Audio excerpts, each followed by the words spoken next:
kebutuhan dasar manusia itu tidak hanya makan minum ya, Betul. tidak hanya makan minum, bersosialisasi, tetapi juga bisa melakukan aktivitas toilet dengan baik, dengan nyaman. Itu sebenarnya juga kebutuhan dasar. Nah, sebenarnya dengan sistem klep ini dengan 1 liter air saja atau 1 gayung aja itu sudah cukup.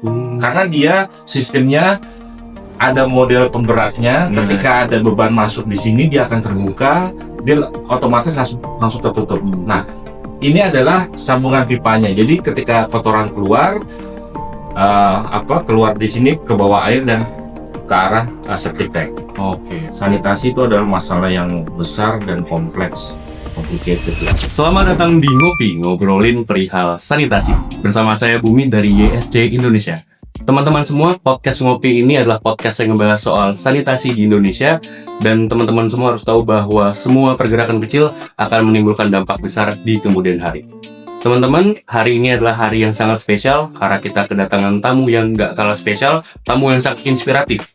Beliau adalah leader dari Sato Indonesia. Langsung saja, selamat datang Pak Agung. Selamat sore. Selamat sore Pak. Ya. Ini merupakan suatu kehormatan nih, YSC Indonesia bisa kedatangan langsung leader dari Sato.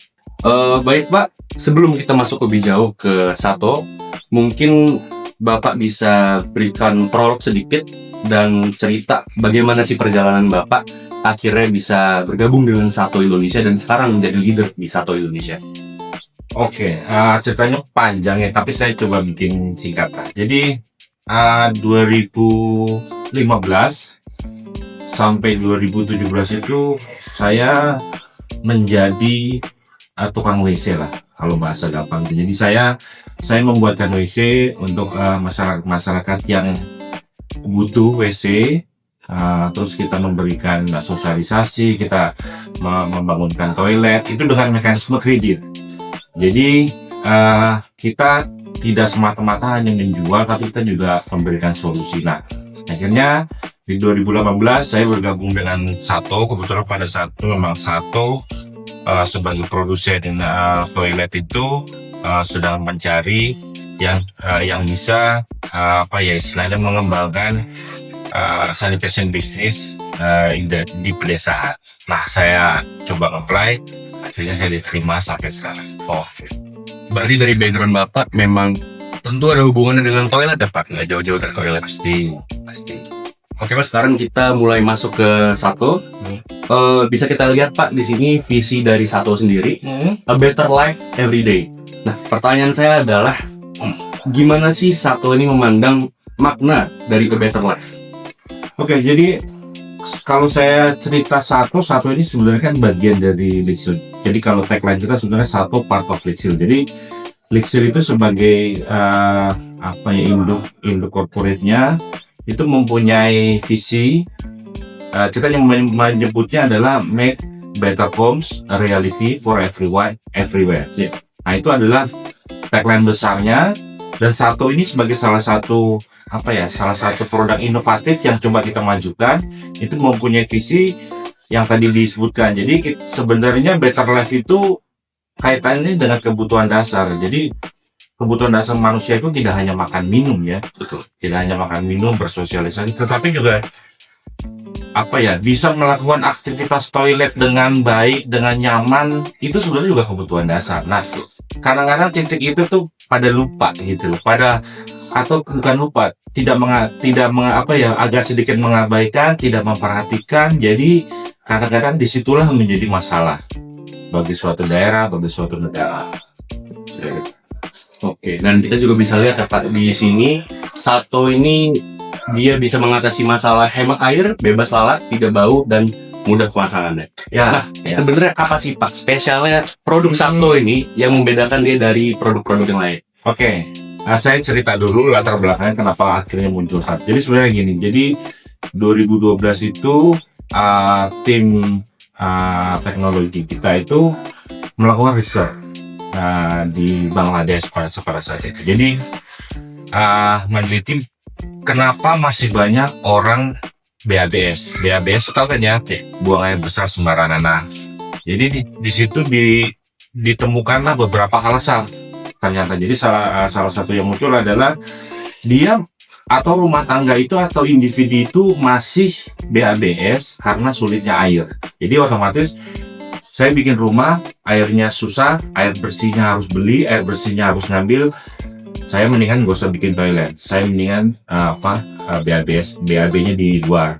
Nah, terus ada itu salah satu masalah. Terus masalah kedua adalah saya kalau bikin toilet itu susah, atau saya harus mahal karena harus beli semen, beli pasir, bla bla bla. Iya. Itu yang kedua. Saya sih garis besar aja. Dan yang ketiga yang paling utama itu biasanya di satu daerah tertentu, kayak misalnya pedesaan, itu tuh WC konvensional yang masih model layar angsa, Iya. itu tantangannya kadang-kadang ketika dia di dalam toilet itu keluar tuh binatang, Bener. mau ular, mau tikus, itu kadang-kadang nongol dari lubang pembuangan itu. Iya. Nah, itulah ya beberapa alasan yang menyebabkan mereka enggan memiliki toilet sehingga dia melakukan aktivitas toiletnya di open space atau di tempat terbuka. Nah, dari situ kita coba masuk ke tim teknya ya. Akhirnya mendesain satu toilet untuk menjawab beberapa tantangan tersebut. Nah, keluarlah satu. Jadi satu ini sebenarnya yang paling membedakan adalah dia sistem lubangnya. Jadi kalau yang biasanya layar angsa, ini modelnya klep. Unik ya Pak ya? Ya. Jadi gini, kalau yang model layar angsa kan ketika nyiram tuh butuhnya bergayung-gayung ya. Iya benar. Kadang 5 gayung atau 6 gayung supaya dia kotorannya terbuang atau ke bawah air. Nah, sebenarnya dengan sistem klep ini dengan 1 liter air saja atau 1 gayung aja itu sudah cukup. Karena dia sistemnya ada model pemberatnya. Ketika ada beban masuk di sini dia akan terbuka, dia otomatis langsung tertutup. Nah, ini adalah sambungan pipanya. Jadi ketika kotoran keluar keluar di sini ke bawah air dan ke arah septic tank. Oke. Seperti ini. Jadi simpelnya seperti itu. Jadi kita coba menjawab beberapa permasalahan atau tantangan sanitasi yang ada. Oke. Terutama di pedesaan. Berarti dari segi desain pun juga beda ya Pak? Iya, karena selain itu juga kan kita memikir kadang-kadang kalau kita mau bikin toilet yang jauh atau toilet yang di pedalaman, yang di pulau-pulau kecil itu kan, kalau yang model konvensional itu kan pasti kayak model keramik contohnya. Saya tidak bilang keramik jelek, tetapi kalau menggunakan keramik pasti biaya logistiknya atau pengirimannya akan mahal. Benar. Nah, kita memilih bahan yang kuat dan efisien dari segi logistik cost. Oke. Nah, tadi saya nangkep satu hal Pak, Bapak bilang targetnya lebih ke pedesaan ya Pak? Yes. Nah, bagaimana sih caranya Bapak selaku leader dari Sato Indonesia ingin memastikan bahwa Sato ini sesuai dengan targetnya Pak? Dan bagaimana cara Bapak bisa mengantarkan Sato ini ke daerah pedesaan yang mana memang mereka lah yang membutuhkan? Nah, ini sebenarnya sekali lagi tadi mungkin ada sedikit disinggung bahwa Sato sebenarnya social business ya. Jadi kalau kita bicara social business itu kita tidak bisa jalan sendiri. Jadi social business itu sebenarnya bagaimana kita mengempower masyarakat. Jadi tidak hanya di level pemerintahan daerah, tapi kita juga dengan NGO, dengan kelompok masyarakat, bahkan dengan individu. Jadi kita coba mengempower partner-partner kita bersama, karena kita tahu kan masalah sanitasi ini kan masalah besar ya. Betul. Apalagi ini menyangkut kesehatan, martabat, derajat hidup. Nah, jadi kita coba berkolaborasi dengan teman-teman dari berbagai level, karena kita tahu teman-teman yang di situlah yang paling mengerti masalah problem, masalah bagaimana struktur sosialnya, bagaimana inovasi itu bisa diterima di kelompok masyarakat. Nah, konteks-konteks seperti itulah yang coba kita jalani sampai dengan hari ini. Oke. Dan juga teman-teman perlu kita ketahui kalau Sato Indonesia ini udah meraih banyak banget penghargaan internasional ya. Mungkin Bapak bisa cerita dikit penghargaan apa aja yang bisa dibilang sangat besar dan bagaimana akhirnya penghargaan ini bisa menimbulkan semangat sosial dari tim Sato itu sendiri.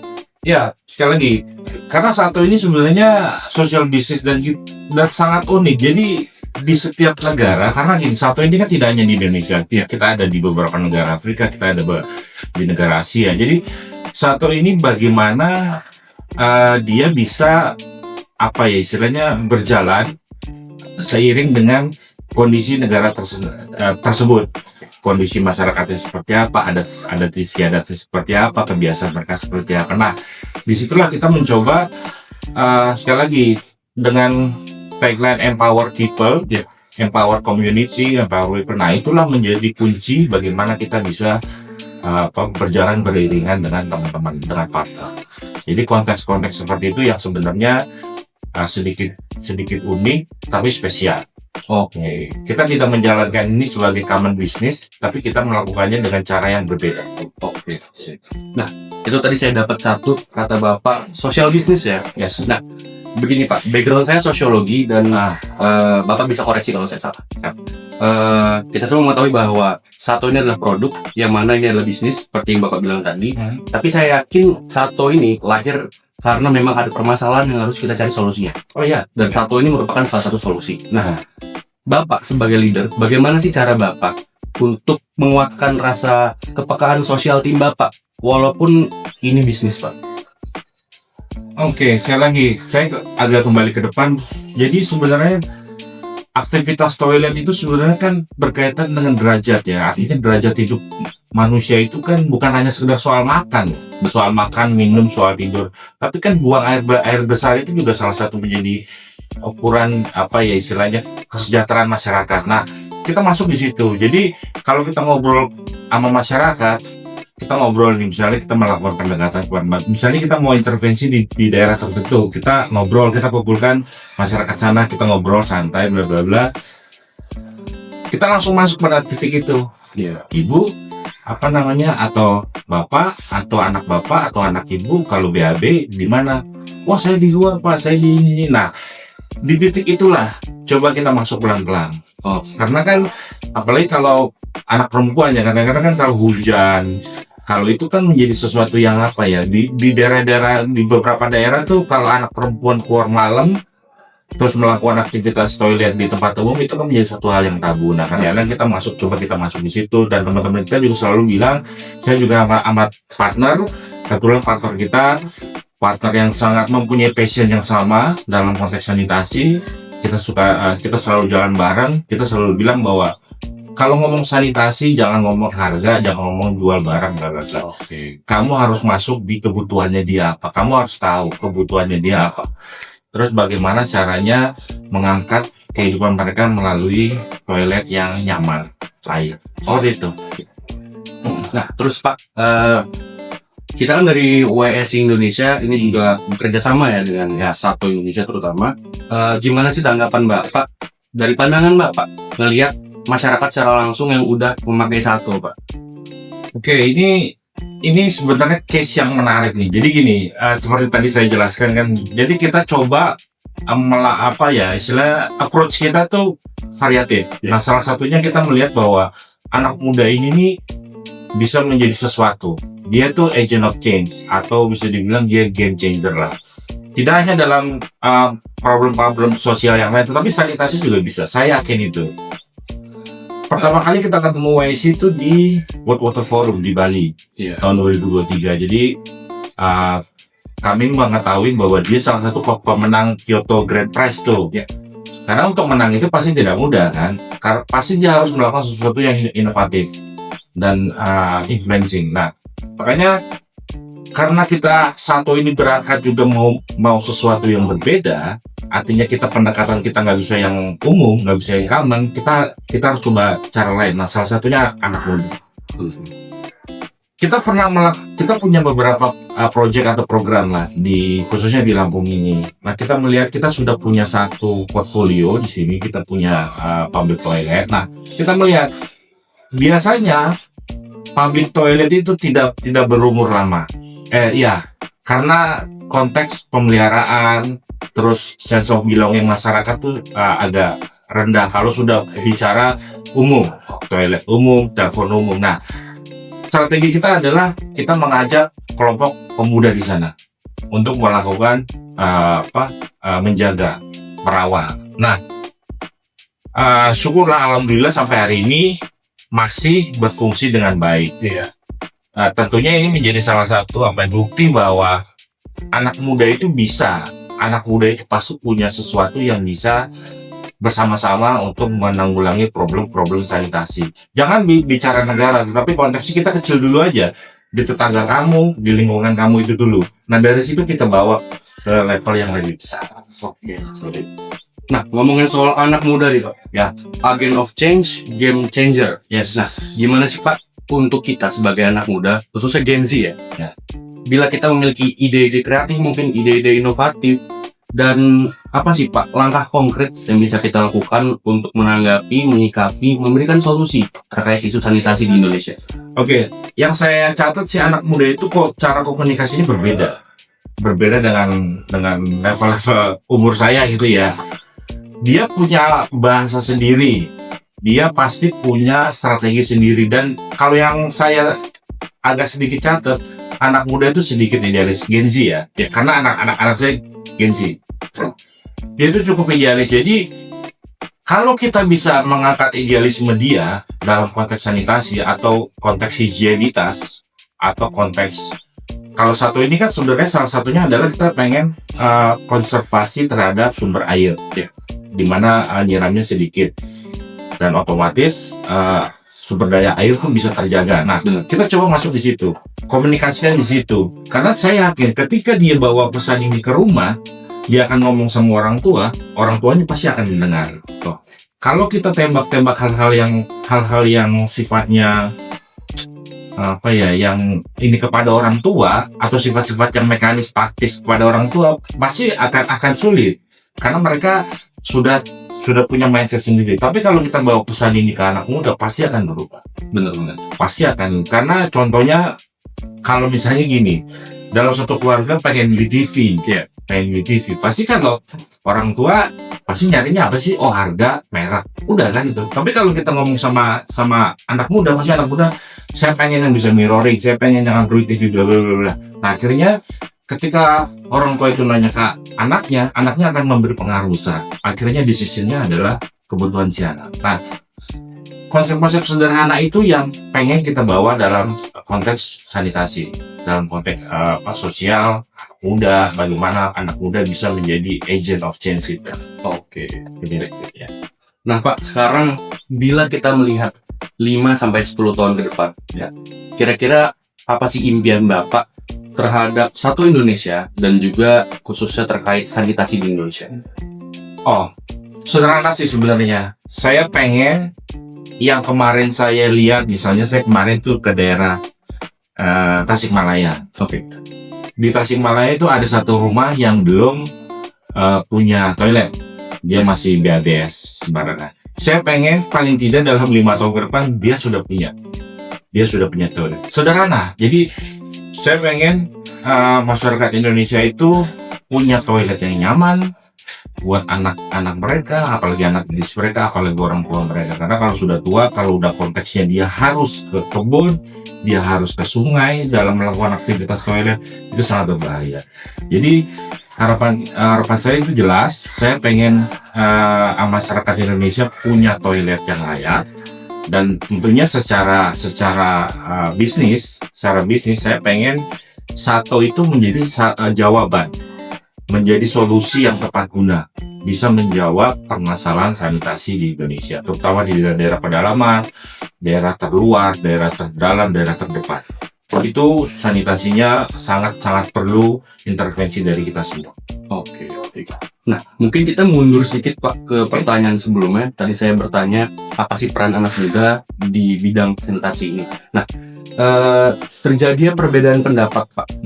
Gap komunikasi ini kan sudah terjadi dari lama sekali ya. Oke. Apalagi seperti kita ketahui, bahkan peristiwa Rengas Dengklok, adanya perbedaan pendapat antara kaum muda dan tua. Zaman kemerdekaan kan? Iya, benar banget. Nah, kita selama ini selalu ngomongin apa sih peran anak muda. Nah, Ya. di bidang ini Pak, di isu sanitasi, apa sih peran dari kaum tuanya untuk mencari inovasi, solusi dari permasalahan sanitasi, Pak?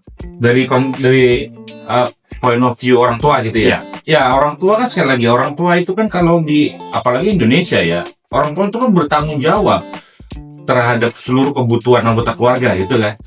Toilet itu kan kebutuhan dasar. Iya. Nah itu harus menempatkan itu menjadi prioritas dulu, baru dia pasti akan bisa berubah. Nah kalau selama ini saya lihat kebutuhan dasar which is toilet itu, dia makan selalu diperhatiin, minum selalu diperhatiin, Iya. tidur selalu diperhatiin, tapi begitu buang, lah udah buang di mana aja. Nah itu kan soal mindset ya.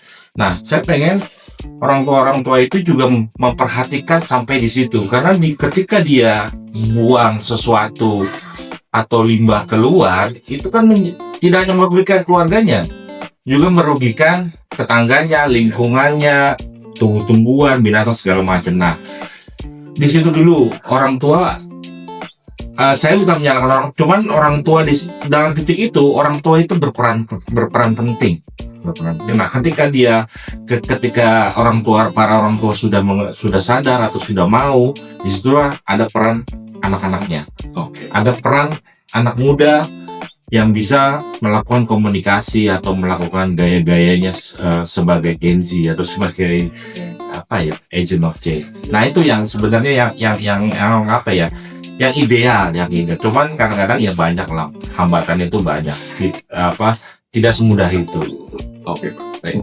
Nah Pak, sebelum kita tutup podcast ini, boleh Bapak berikan pesan-pesan kepada sahabat ngopi yang lagi nonton di rumah nih, apalagi terkait dengan isu-isu sanitasi di Indonesia. Oke.